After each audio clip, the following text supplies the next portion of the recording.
Welcome बच्चों, ये आपका 5वां वीडियो लेसन है।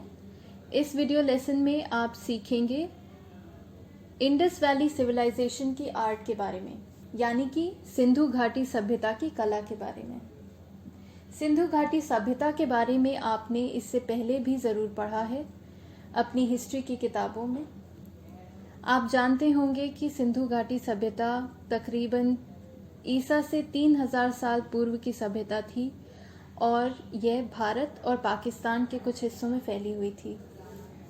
भारत के पश्चिमी भाग में, यानी कि वेस्टर्न पार्ट में, जिसमें कि राजस्थान, पंजाब, हरियाणा, गुजरात और यूपी के कुछ हिस्से, इन सभी जगहों पे सिंधु घाटी सभ्यता के निशान पाए गए। इसके अलावा यह पाकिस्तान में, जो कि लगा हुआ था भारत से, उसमें भी फैली हुई थी। पाकिस्तान के भी पंजाब, सिंध आदि हिस्सों में ये सभ्यता फैली थी। यह सभ्यता बहुत ही पुरानी होने के बावजूद इसकी प्रशंसा होती है, क्योंकि यहाँ की नगर योजना यानी कि सिटी प्लानिंग बहुत अच्छी थी। यहाँ से बड़े बड़े विशाल स्नानागार यानी कि बाथ हाउसेस पाए गए और इसके अलावा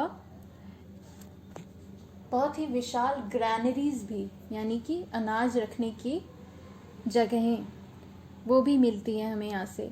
यहाँ का ड्रेनेज सिस्टम यानी कि नाली और पानी के निकास की व्यवस्था, ये सब भी बहुत अच्छी थी।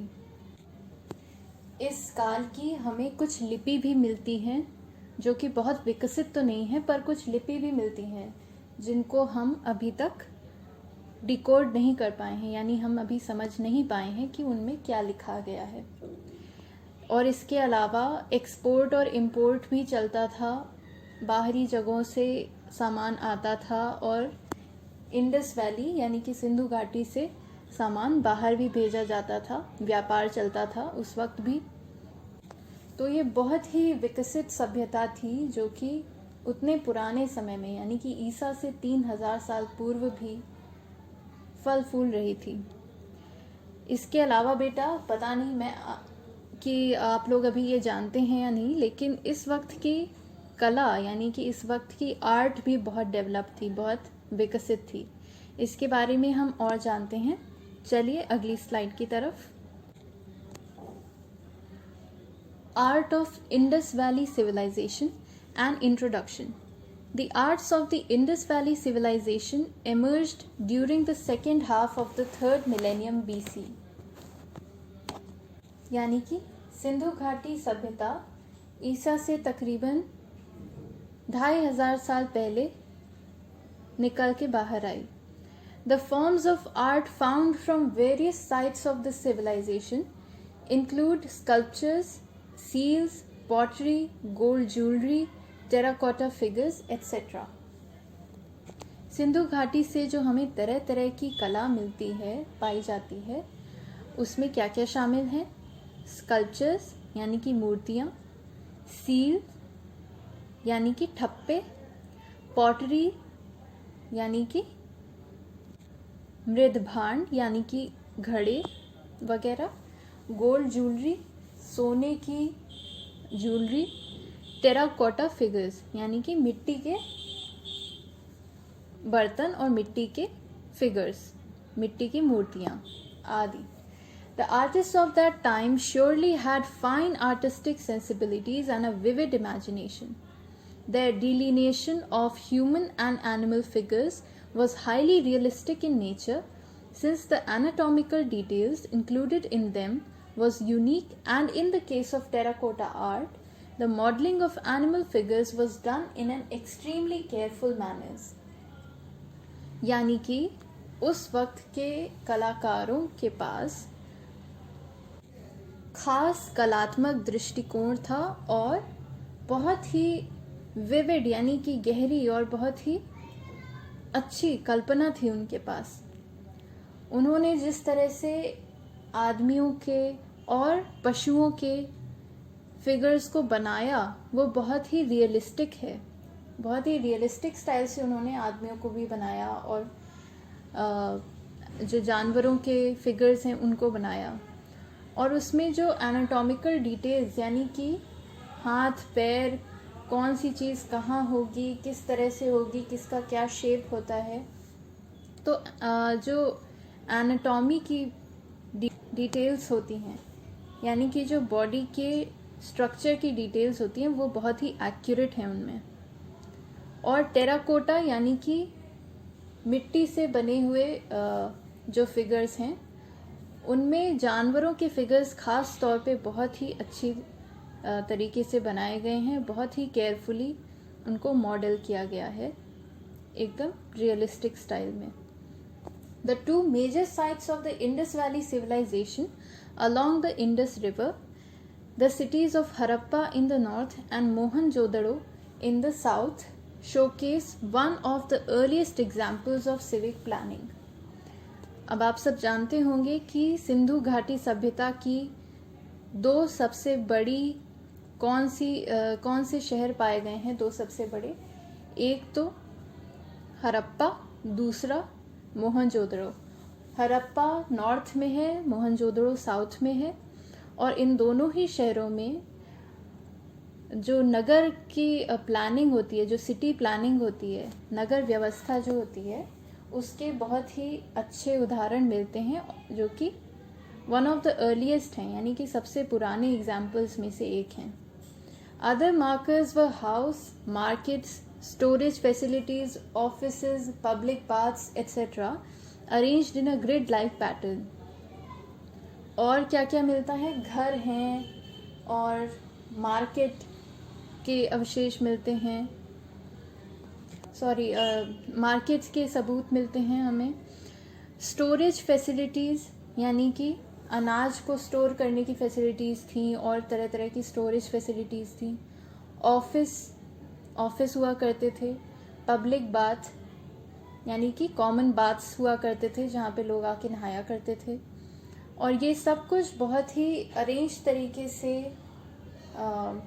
बनाया गया इन सारे ही शहरों में, जिसमें से सबसे प्रमुख है हड़प्पा और मोहनजोदड़ो। और इनको एक ग्रिड लाइक पैटर्न में, यानी कि ऐसा नहीं कि कहीं पे भी कुछ भी बना दिया गया, बहुत ही प्लानिंग के साथ लाइन से घर बने हुए हैं या लाइन से ऑफिस और घर और सब कुछ बहुत ही प्लानिंग के साथ बनाया गया। There was also a highly developed drainage system. इसके अलावा बहुत ही डेवलप्ड ड्रेनेज सिस्टम था वहाँ का, यानी कि नाली और पानी के निकास की व्यवस्था जो होती है वो बहुत ही डेवलप्ड थी। While Harappa and Mohenjo-daro are situated in Pakistan, the important sites excavated in India are Lothal and Dholavira in Gujarat, Rakhigarhi in Haryana, Ropar in the Punjab, Kalibangan and Balathal in Rajasthan, etc. Statues, whether in stone, bronze or terracotta, found in Harappan sites are not abundant but refined. अब जो दो सबसे बड़ी और प्रमुख स्थान हैं Harappa Indus valley civilisation के, जो दो सबसे बड़े प्रमुख स्थान मिलते हैं हमें, वो हड़प्पा और मोहनजोदड़ो हैं, और ये दोनों ही पाकिस्तान में हैं। और इंडिया में जो साइट्स खोदी गई हैं उनमें सबसे बड़ी जो साइट्स हैं वो कुछ इस तरह से हैं। लोथल और धोलावीरा है गुजरात में, राखीगढ़ी है हरियाणा में, रोपड़ है पंजाब में, कालीबंगन और बलाथल है राजस्थान में। जो हमें मूर्तियाँ भले ही पत्थर की या धातु की या मिट्टी की मिलती हैं हड़प्पा की साइट से, वो बहुत ज़्यादा नहीं है बट बहुत ही रिफाइंड है, यानी कि बहुत ही श्रेष्ठ क्वालिटी की हैं। अब चलिए नेक्स्ट स्लाइड में चल के देखते हैं मैप को। इस मैप में हम देखते हैं कि कौन सी साइट्स थी हड़प्पा सिविलाइजेशन की, इंडस वैली सिविलाइजेशन की। इस मैप में आप देख सकते हैं, आपको एरिया वो शेडेड दिख रहा है जहाँ पे इंडस वैली सिविलाइजेशन थी।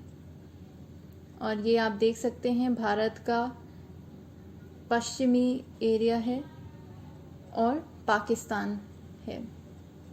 इसमें जगह जगह अलग अलग जो साइट्स हैं वो मार्क्ड हैं। अब चलिए अगली स्लाइड की तरफ चलते हैं। Major categories of art of the Indus valley. अब इंडस वैली यानी सिंधु घाटी में जो कला पाई गई है वो भी अलग अलग कैटेगरीज में डिवाइड हो सकती है, ठीक है। जैसे कि पत्थर की मूर्तियाँ पाई गई हैं, ये एक कैटेगरी हुई। दूसरी कैटेगरी है कि ब्रॉन्ज कास्टिंग, यानी कि ब्रॉन्ज जो कि एक धातु होती है उसके मूर्तियाँ मिली हैं हमें। और भी तरह तरह की मूर्तियाँ मिली हैं हमें, टेराकोटा की मूर्तियाँ मिली हैं, सील्स मिली हैं। अब हम आगे डिटेल में जानते हैं इन कैटेगरीज के बारे में।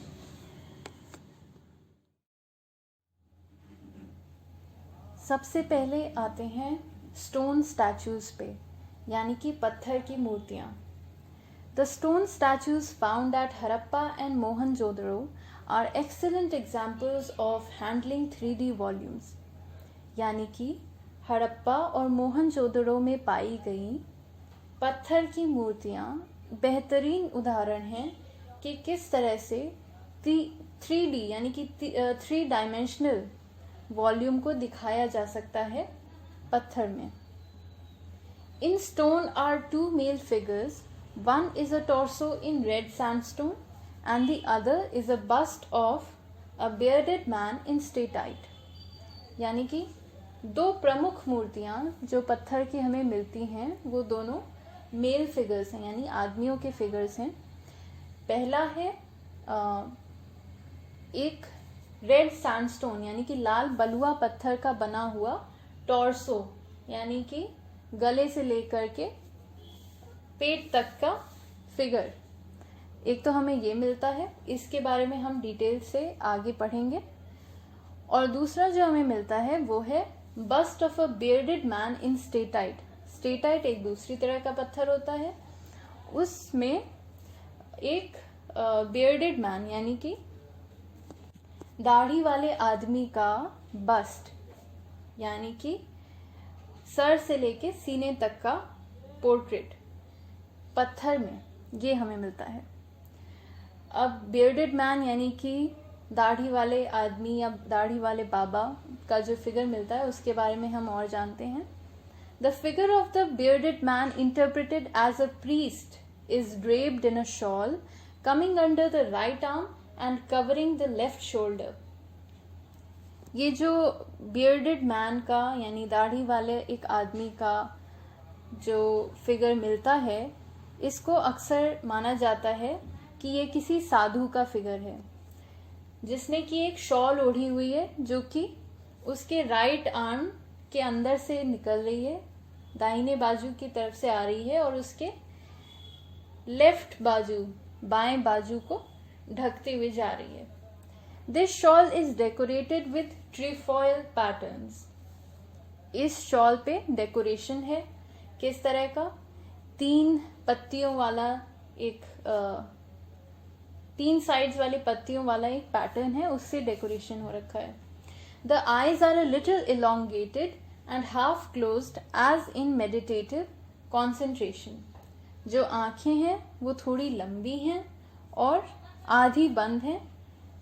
ऐसा लग रहा है कि ये आदमी मेडिटेट कर रहा हो, यानी ध्यान की मुद्रा में हो, ध्यान लगा रहा हो। The nose is well formed and of medium size. The mouth is of average size with close cut moustache and a short beard and whiskers. The ears resemble double shells with a hole in the middle. जो नाक है वो अच्छी बनी हुई है और साधारण साइज की है। जो मुंह है वो भी साधारण साइज का बना हुआ है और साथ ही साथ एक मूंछ भी बनी हुई है और छोटी सी दाढ़ी भी है। The ears resemble double shells with a hole in the middle. कान कुछ इस तरह से बने हैं जैसे 2 शेल्स हों और उनके बीच में बस छेद हैं। The here is parted in the middle and a plain woven fillet is passed round the head. जो बाल हैं वो बीच से काढ़े गए हैं और सर पे, माथे पे एक डेकोरेटिव ऑर्नामेंट भी पहना हुआ है उसने अपने सर पे। An armlet is worn on the right hand and holes around the neck suggest a necklace. जो दाहिना बाजू है उस पे उसने एक आर्मलेट यानी कि आर्म का एक ऑर्नामेंट पहना हुआ है, बाजूबंद बांधा हुआ है और गले पे कुछ छेद के निशान हैं जो कि एक नेकलेस का यानी कि माले का आभास करा रहे हैं। ये हमने थोड़ा जाना कि किस तरह से स्टोन स्टैचूज भी डेवलप्ड स्टाइल की मिली हैं हमें सिंधु घाटी से। अब अगली कैटेगरी पे जाते हैं कि स्टोन स्टैचूज के अलावा और क्या मिलता है। Next is bronze casting. Bronze, जिसे हिंदी में हम कांस्य कहते हैं या कांसा भी कहते हैं, जैसे कि आपने सुना होगा ब्रॉन्ज मेडल होता है, ठीक है, तो ये भी एक तरह की धातु होती है। Bronze casting. In bronze we find human as well as animal figures, the best example of the former being the statue of a girl popularly titled Dancing Girl. सबसे पहले तो मैं आपको ये बता दूं कि ब्रॉन्ज की स्टैचूज किस तरह से बनती थी। ब्रॉन्ज की स्टैचूज पहले कुछ इस तरह से बनती थी कि जो वैक्स होता है यानी जो मोमबत्तियां जिससे बनती हैं वैक्स, उससे कोई फिगर बना दिया जाता था। वैक्स जैसा कि आप जानते हैं उसको किसी भी तरह से मोड़ा और काढ़ा जा सकता है, सॉफ्ट वैक्स होता था। उससे हाथों से या टूल्स यूज करके मूर्ति बना दी। फिर उसके चारों ओर क्ले यानी कि मिट्टी से उसे कवर कर दिया जाता था, ठीक है। फिर मिट्टी जब सूख जाती थी, पहले हमने स्टैचू बनाई वैक्स से, फिर उसे मिट्टी से कवर किया। मिट्टी जब सूख गई तो जो वैक्स होता था उसे गर्म किया जाता था और उसे एक छेद से, जो कि क्ले का जो स्ट्रक्चर है उसमें एक छेद बना के उस वैक्स को बहा दिया जाता था।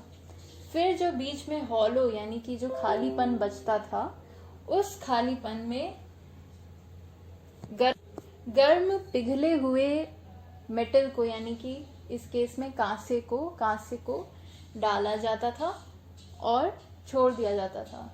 फिर जब सूख जाता था, जब वो मेटल ठंडा हो जाता था, तब बाहर का जो मिट्टी का ढांचा है उसे तोड़ के पूरी तरह से हटा दिया जाता था और हमें अंदर से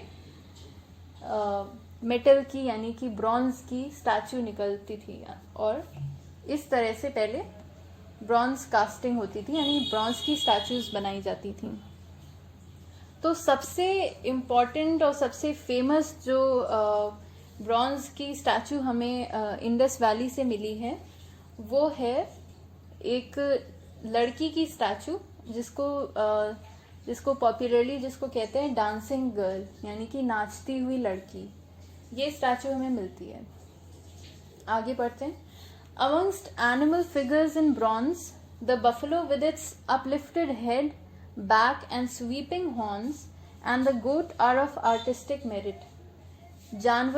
इसके अलावा जो जानवरों के फिगर्स मिले हैं उसमें ब्रॉन्ज का एक बफलो यानी कि भैंसा मिला है जिसका सर ऊंचा है और वो बैक और उसके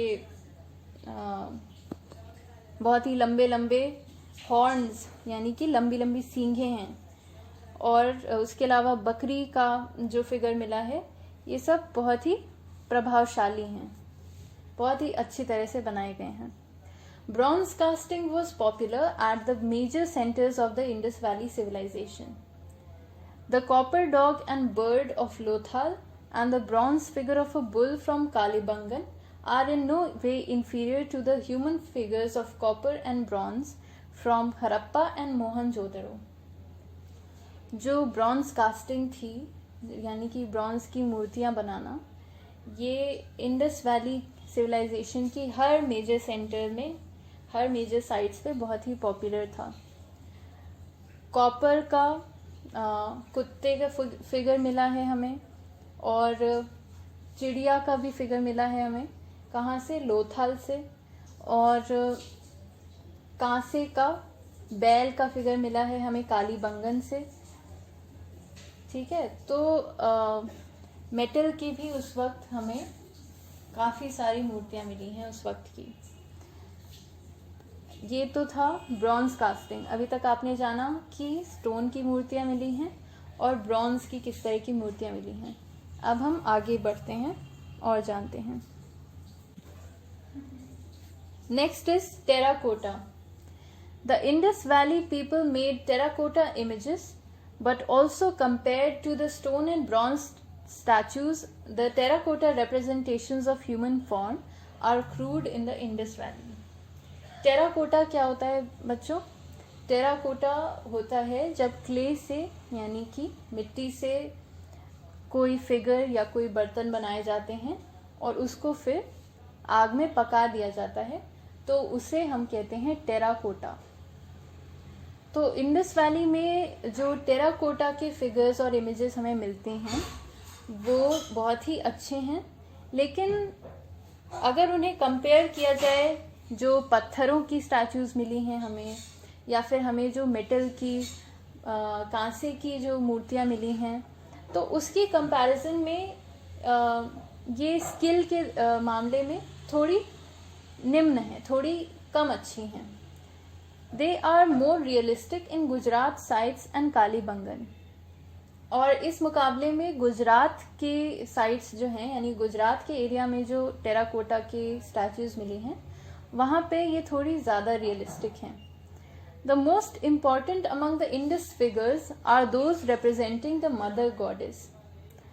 जो सिंधु घाटी की सभ्यता से हमें सबसे इम्पॉर्टेंट फिगर्स मिलते हैं, उसमें से सबसे जो हमें टेराकोटा की फिगर्स मिलते हैं उसमें सबसे इम्पॉर्टेंट एक फिगर है जो कि है मदर गॉडेस का, यानी कि मातृ देवी। एक माँ की इमेज बनाई गई है और उसको देवी की तरह पूजा जाता है। इस तरह की मातृ देवी की इमेजेस हमें बहुत ही सारे तमाम सिविलाइजेशंस और तमाम कल्चर्स में पाई जाती थी। तो इंडिया में भी मातृ देवी का कॉन्सेप्ट था। इंडिया में भी हमें मातृ देवी की इमेजेस और स्टैचूज़ मिलती हैं। In terracotta, we also find a few figurines of bearded males with coiled hair, their posture rigidly upright, legs slightly apart, and the arms parallel to the sides of the body. The repetition of this figure in exactly the same position would suggest that he was a deity. Terracotta में हमें कुछ और तरह के जो मूर्तियाँ मिलती हैं वो क्या हैं? जैसे कि दाढ़ी वाले आदमियों की मूर्ति मिलती है जिनके बाल कॉइल्ड हैं, यानी कि जटाओं में हैं। उनका पोस्चर जो है, जिस तरह से वो बैठे हैं, वो एकदम सीधे और पैर थोड़ा सा दूर करके वो खड़े हैं, और जो उनकी बाहें हैं वो उनकी बॉडी से पैरेलल हैं, यानी कि सीधी हैं, एकदम अपराइट। तो इस तरह के फिगर क्योंकि हमें एग्जैक्टली इसी पोजीशन में और बार बार मिलते हैं, तो ये माना जा सकता है कि ये कोई छोटा मोटा देवता होगा उस ज़माने का, या कोई देवता रहा होगा उस ज़माने का। ठीक है, उस वक्त का। A terracotta mask of a horned deity has also been found. एक मुखौटा भी मिला है, मुखौटे नुमा चीज़ मिली है जिसमें कि सींगें हैं, और ये भी माना जा सकता है कि ये भी किसी पुराने देवता का के रूप का मुखौटा है। Toy carts with wheels, whistles, rattles, birds and animals, gamesmen and discs were also rendered in terracotta. और यही नहीं, उस वक्त के हमें खिलौने भी मिलते हैं। किस किस तरह के खिलौने मिलते हैं? कार्ट, यानी कि गाड़ियाँ छोटी छोटी जिनमें पहिए लगे हैं, और सीटियाँ मिलती हैं, झुंझुने मिलते हैं, चिड़िया और एनिमल्स के फिगर्स मिलते हैं, और गोटियां मिलती हैं जिनसे लोग खेला करते थे, और डिस्क यानी कि चक्के भी मिलते हैं टेराकोटा के बने हुए। तो इस तरह की हमें मूर्तियां और खिलौने मिलते हैं टेराकोटा में, यानी कि आग में पकाई हुई मिट्टी के बने हुए। ठीक है, अगले पेज पे भी हम जाके कुछ एग्जाम्पल्स देखते हैं। इस पेज पे आप देख सकते हैं ये जो मदर गॉडेस का फिगर है आपको दिखाई दे रहा है। अगले पेज पे हम कुछ और टेराकोटा के बने हुए फिगर्स देखते हैं। ओके, अब यहाँ पे आप देख पा रहे हैं कि और टेराकोटा में किस किस तरह के फिगर्स बने हैं। कुछ आदमियों औरतों के फिगर्स दिख रहे हैं, जानवर, कुछ घोड़े जैसा एक, और ये खिलौना बच्चे का सबसे राइट में नीचे दिख रहा है आपको। तो इस तरह के तमाम खिलौने और फिगर्स टेराकोटा में बने मिलते हैं हमें। ओके, अब हम आगे चलते हैं और जानते हैं कि और क्या मिलता है हमें इंडस वैली से। अब हम आते हैं सील्स पे। सील्स यानी कि मोहरें। सिंधु घाटी से हमें बहुत बड़ी संख्या में सील्स मिलती हैं, यानी कि मोहरें मिलती हैं। Archaeologists have discovered thousands of seals, usually made of steatite and occasionally of agate, copper, faience, and terracotta, with beautiful figures of animals such as unicorn bull, rhinoceros, tiger, elephant, bison, goat, buffalo, etc. तो बेटा पुरातत्ववेत्ताओं ने बहुत तरह तरह की और बहुत सारी सील्स यानी कि मोहरें पाई हैं सिंधु घाटी की खुदाई में। और ज़्यादातर ये एक स्टोन होता है स्टेटाइट, उसकी बनी हुई पाई गई हैं, लेकिन उसके अलावा कभी कभी ये एगेट एक दूसरी तरह का स्टोन होता है उसकी पाई गई हैं, या धातुओं की भी होती हैं, और उसके अलावा टेराकोटा यानी कि पकाई हुई मिट्टी की भी सील या मुहरें मिलती हैं। और इनमें तरह तरह के खूबसूरत जानवरों का अंकन है, यानी जानवरों का रिप्रेजेंटेशन है। जैसे कहीं पे एक सींग वाला बुल यानी कि बैल मिलता है, और गैंडा, बाघ, हाथी, जंगली भैंसे और बकरियां आदि, इस तरह के अलग अलग खूबसूरत जानवरों का अक्सर इन सील्स में यानी मोहरों में अंकन होता है या इनकी कार्विंग होती है। The standard Harappan seal was a square plaque 2 into 2 square inches, usually made from the soft river stone steatite, जो आम तौर पे सबसे कॉमन तरह की जो सील पाई गई है हड़प्पा से, वो एक स्क्वायर के शेप में होती थी, 2 by 2 इंच की। ठीक है, और वो नदी से पाया जाने वाला एक सॉफ्ट पत्थर होता है स्टेटाइट, उसकी बनी हुई होती थी। Every seal is engraved in a pictographic script which is yet to be deciphered, और हर सील पे एक पिक्टोग्राफिक स्क्रिप्ट यानी कि एक ऐसी लिपि जिसमें कुछ पिक्चर्स और सिंबल्स का इस्तेमाल होता है, उसकी इसमें इनग्रेविंग है, यानी कि उत्कीर्णन है। ठीक है, यानी उसको खोद के ड्रॉ किया गया है। तो उसमें ऐसी स्क्रिप्ट को भी पाई जाती है जो कि पिक्टोरियल स्टाइल में है, लेकिन अभी तक इसका मीनिंग हम खोज नहीं पाए हैं और अभी खोजना ऐसे बाकी है। Some seals have also been found in gold and ivory. They all bear a great variety of motifs, most often of animals, including those of the bull, with or without the hump, the elephant, tiger, goat, and also monsters. कुछ ऐसी मुहरें भी हैं जो कि सोने या फिर हाथी दांत में भी बनी हुई पाई गई हैं।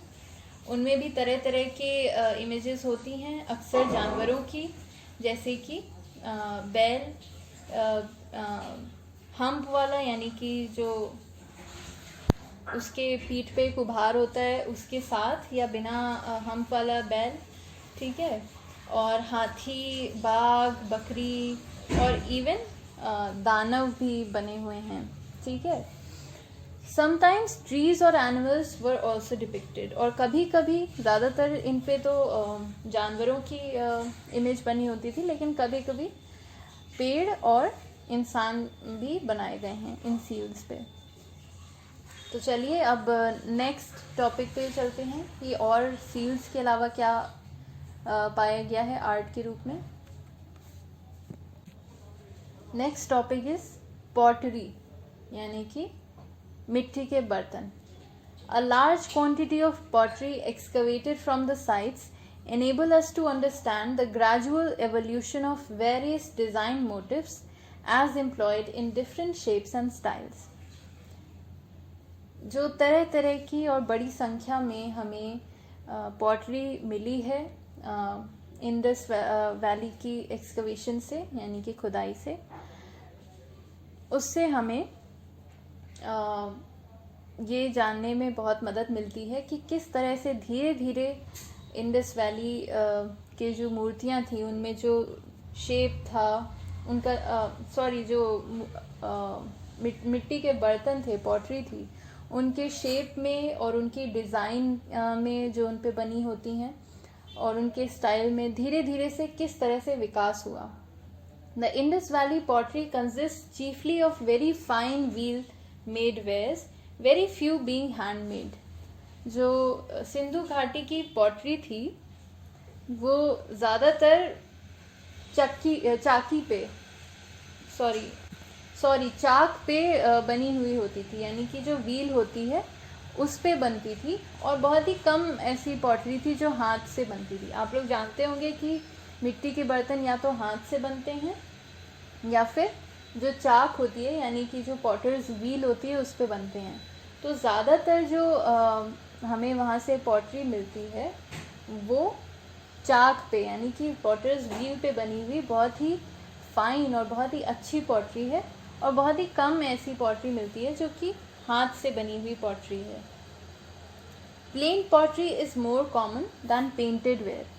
ज़्यादातर हमें प्लेन पॉटरी मिलती है जिस पे कोई पेंटिंग या डिज़ाइनिंग नहीं होती है, और plane pottery is generally made of red clay with और विदाउट अ फाइन रेड और ग्रे स्लिप।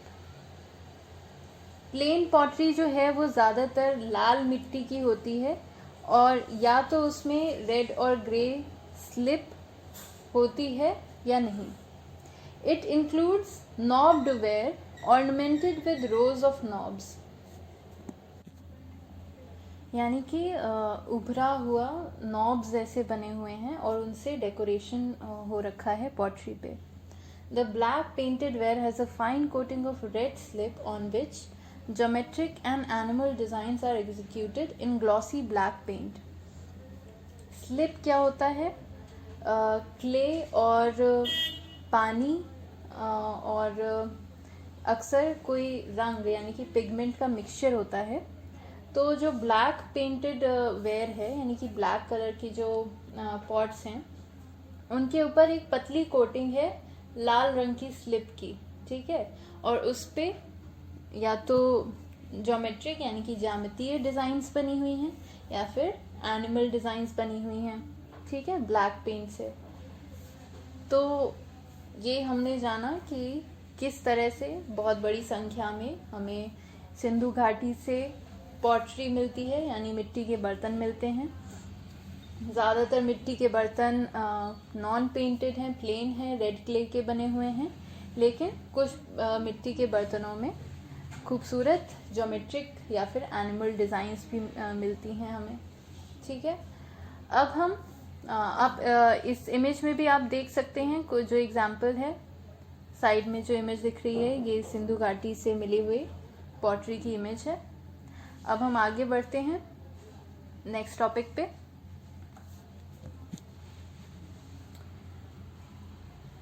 अगला टॉपिक है बीड्स एंड ऑर्नामेंट्स, यानी मोती और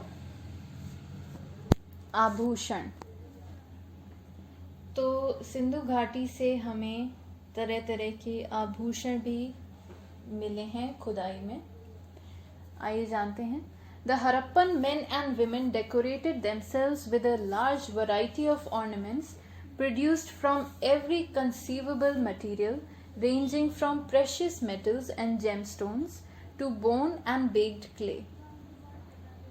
जो हरप्पन सिविलाइजेशन के आदमी और औरत थे, उन्होंने अपने लिए बहुत तमाम वैरायटी के आभूषण या ऑर्नामेंट्स बनाए और हर तरह के मटेरियल के बनाए।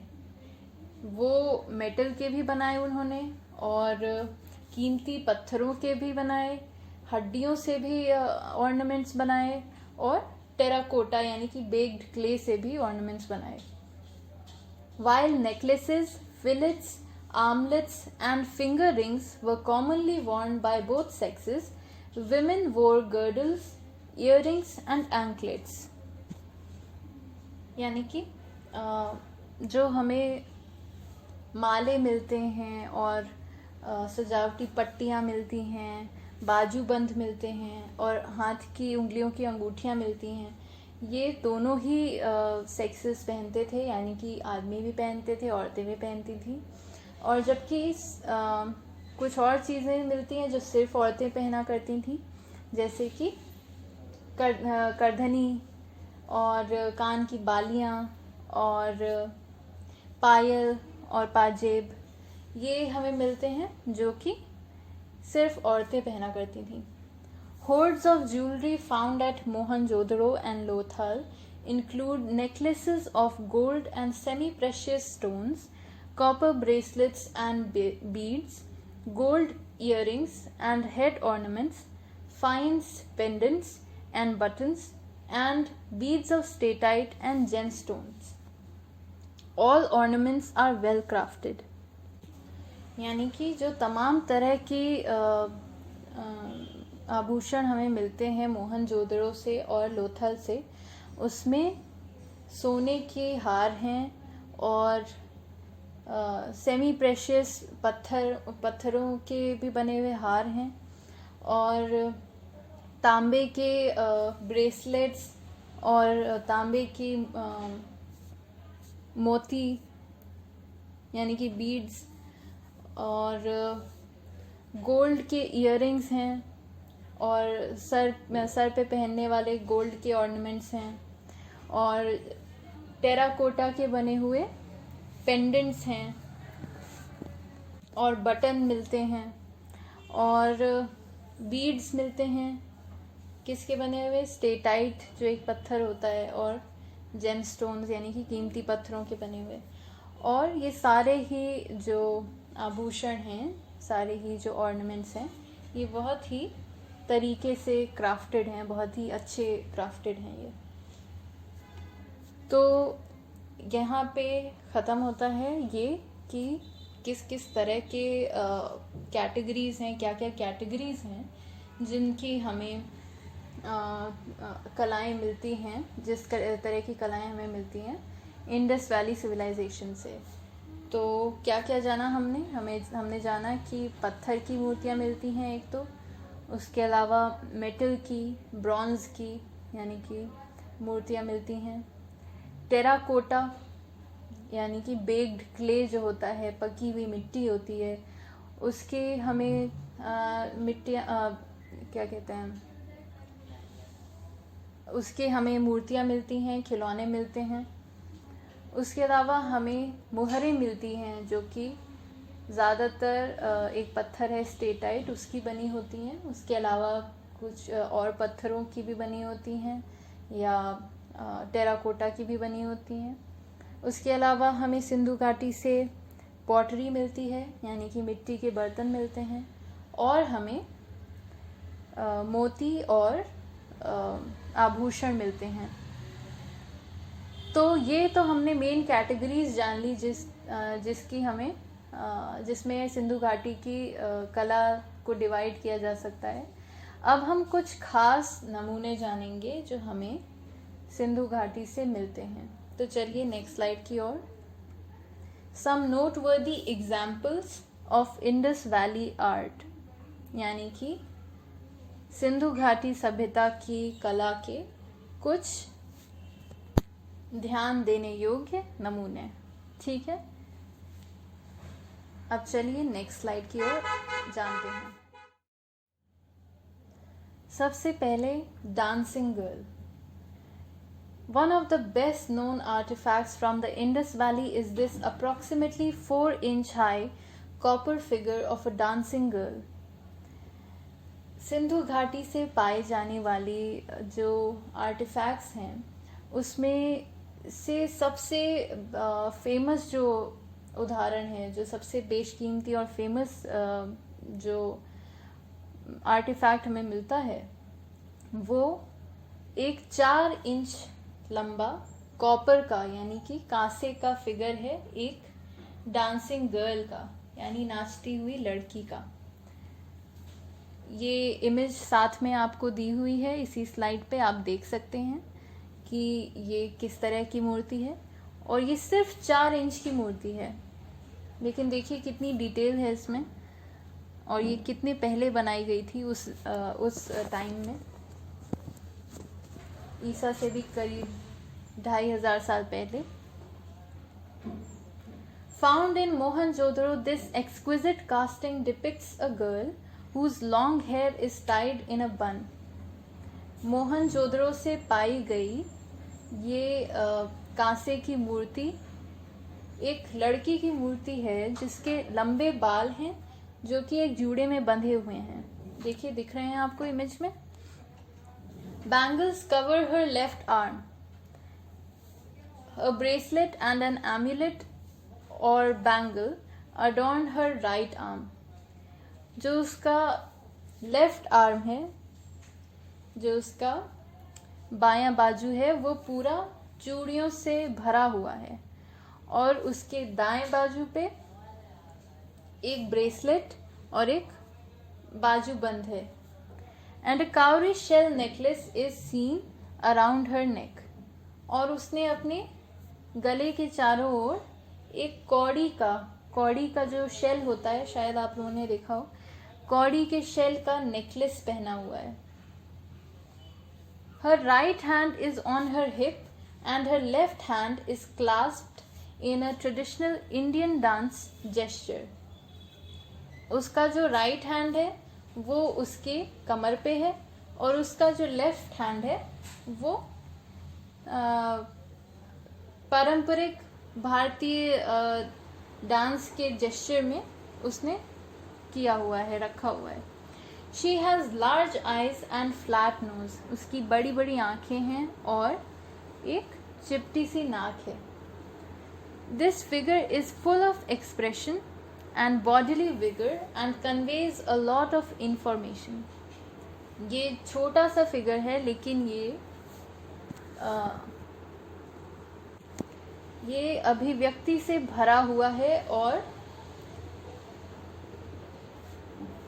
बहुत ही जीवंत है, यानी कि बहुत ही लाइवली है और इसे देख के काफ़ी इंफॉर्मेशन पता चलती है। काफ़ी छोटा सा फिगर है लेकिन इसे देख के हमें काफ़ी कुछ पता चलता है उस टाइम के, उस वक्त के लोगों के बारे में, उनके रहन सहन के बारे में, उनके स्टाइल के बारे में कि वो क्या पहनते थे, किस तरह की ज्वेलरी थी उनकी और किस तरह का उनका समाज था, सभ्यता थी। तो हमें इस छोटी सी मूर्ति से पता चलता है। तो ये थी सिंधु घाटी की एक सबसे फेमस, सबसे लोकप्रिय मूर्ति जिसे कहते हैं डांसिंग गर्ल। उसके बारे में हमने जाना। अब हम अगली स्लाइड की तरफ बढ़ते हैं। नेक्स्ट इज मेल टॉर्सो, यानी कि एक आदमी का टॉर्सो, यानी कि गले से लेकर पेट तक का भाग। इस मूर्ति के बारे में हमने पहले भी पढ़ा था। कौन सी स्लाइड में? जब हम स्टोन स्टैचूज़ यानी कि पत्थर की मूर्तियों की बात कर रहे थे तो हमने इसका एक रेफरेंस दिया था। अब इसके बारे में जानते हैं। In this red sandstone figure, there are socket holes in the neck and shoulders for the attachment of head and arms. पहली बात तो ये मूर्ति रेड सैंडस्टोन यानी कि लाल बलुआ पत्थर की बनी हुई है और इस मूर्ति में सॉकेट बने हुए हैं। कहाँ पे? गर्दन पे और शोल्डर्स में, ताकि जो अलग से हेड इसका बनाया जाए या बनाया गया होगा कभी, और उसके जो बाहें बनाई जाएं उनको अटैच किया जा सके इन सॉकेट्स में। The frontal posture of the torso has been consciously adopted. The shoulders are well baked and the abdomen slightly prominent.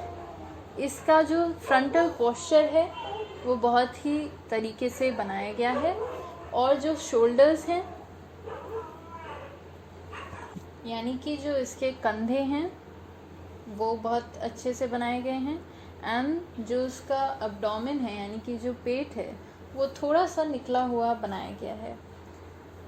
ये इमेज भी आप देख सकते हैं, जो मेल टॉर्सो का फिगर पाया गया है उसकी इमेज राइट में आप देख सकते हैं अपने। ओके, और अब हम चलते हैं नेक्स्ट स्लाइड पे। नेक्स्ट जिस आर्ट वर्क की हम बात करने जा रहे हैं सिंधु घाटी के, उसका नाम है बुल यानी कि बैल। This bronze figure of a bull from Mohenjodaro deserves mention. The massiveness of the bull and the fury of the charge are eloquently expressed. यानी कि ये जो ब्रॉन्ज या कांसे का बैल है मोहनजोदड़ो से जो हमें मिलता है, ये उल्लेखनीय है। जो बैल की मैसिवनेस है यानी जिस इसे इतना विशालकाय और भारी भरकम बनाया गया है, और इसे चार्ज की पोजीशन में यानी कि जब वो दौड़ने वाला होता है या जब भागने वाला होता है और गुस्से में होता है, उस पोजीशन में इसे दिखाया गया है, उस पोजीशन में इसे बनाया गया है और इस भाव को बहुत अच्छे से एक्सप्रेस किया गया है इस मूर्ति में। The animal is shown standing with his head turn to the right and with a cord around the neck. इस बैल को खड़ा हुआ दिखाया गया है और इसका सर थोड़ा सा दाहिनी तरफ मुड़ा हुआ है और इसके गले के चारों ओर एक रस्सा बंधा हुआ है। अब हम अपनी नेक्स्ट स्लाइड पे चलते हैं। नेक्स्ट जिस आर्ट वर्क की बात कर रहे हैं वो है mother goddess. The mother goddess figures are usually crude standing female figures adorned with necklaces hanging over prominent breasts and wearing a loin cloth and a girdle. तो सिंधु घाटी से, जैसा कि हमने पहले डिस्कस किया था, बहुत सारे मदर गॉडेस यानी कि मातृ देवी के फिगर्स हमें मिलते हैं, मूर्तियाँ हमें मिलती हैं, और ज़्यादातर इनका जो डिज़ाइन होता है या जो जिस तरह से ये बनाई जाती हैं वो स्टाइल सिमिलर है, एक जैसा है।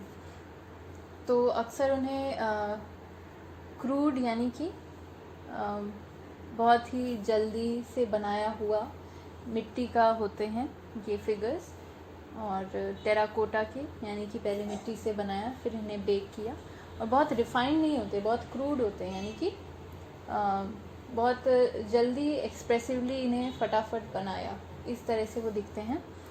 और ज़्यादातर ये एक स्टैंडिंग फिगर होते हैं, खड़े हुए होते हैं, और प्रोमिनेंट ब्रेस्ट दिखाए जाते हैं इन औरतों के, और उनके गले में कई सारी मालाएं पहनी हैं उन्होंने, और कमर पे कपड़ा बांधा हुआ है और एक करधनी भी बांधी है। The fan shaped head dress with a cup like projection on each side is a distinct decorative feature of the mother goddess figures of the Indus valley.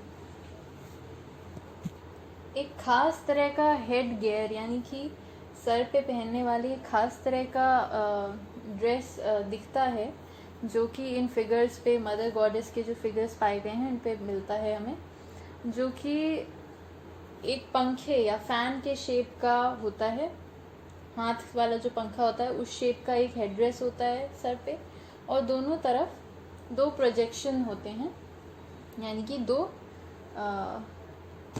Cup जैसे बाहर निकले हुए प्रोजेक्शंस होते हैं। The pellet eyes and beaked nose of the figures are very crude and the mouth is indicated by a slit.